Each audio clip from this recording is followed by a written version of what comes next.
Welcome to our exploration of the political economy of global trade, a complex and ever-evolving topic that shapes the world's economies and societies. In this script, we'll delve into the past, present, and future of global trade, examining concepts, reasons for trade barriers, instruments of trade policy, and the evolution of global trade arrangements.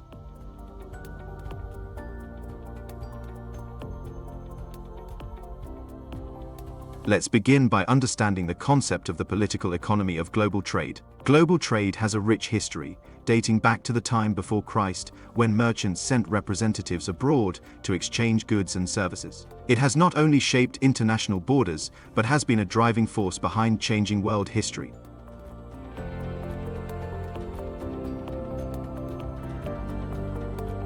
Governments often implement trade barriers for various reasons. Regulating trade.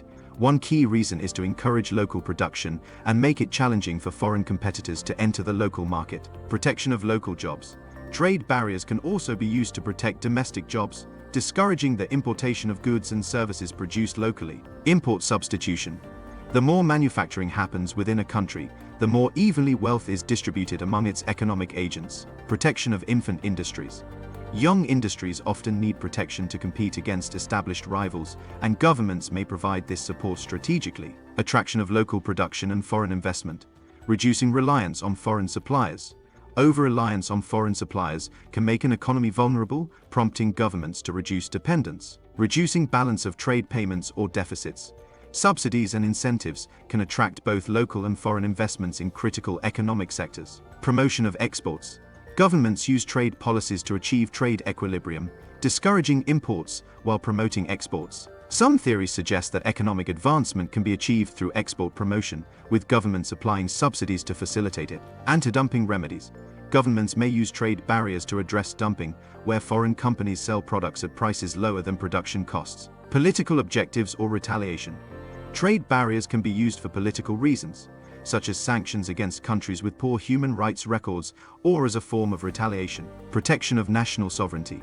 Governments use trade barriers to protect their territories, political, social, and economic systems. The implications of trade barriers are important to consider, as they can lead to counter-tariffs, trade wars, and require specialized administration.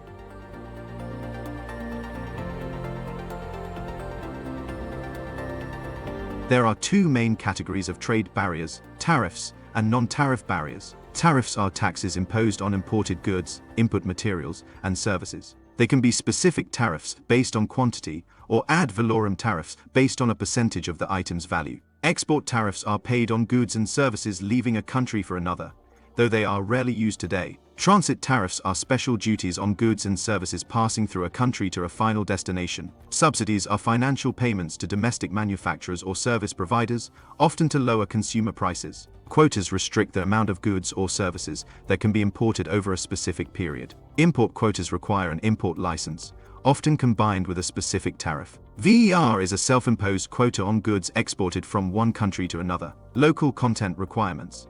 These requirements mandate that a certain percentage of input materials should be sourced domestically. Binational restrictions.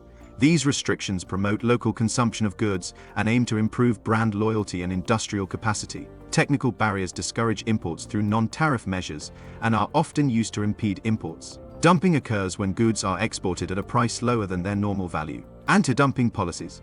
These policies aim to protect domestic producers against unfair competition from dumped goods. Countervailing duties are levied against foreign firms guilty of dumping.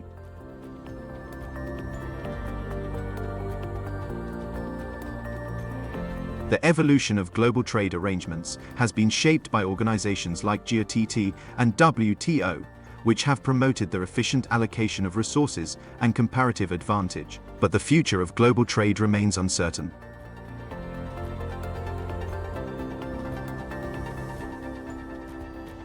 As we look to the future, international business strategies must incorporate the political economy of global trade, understanding the challenges and opportunities presented by evolving trade arrangements.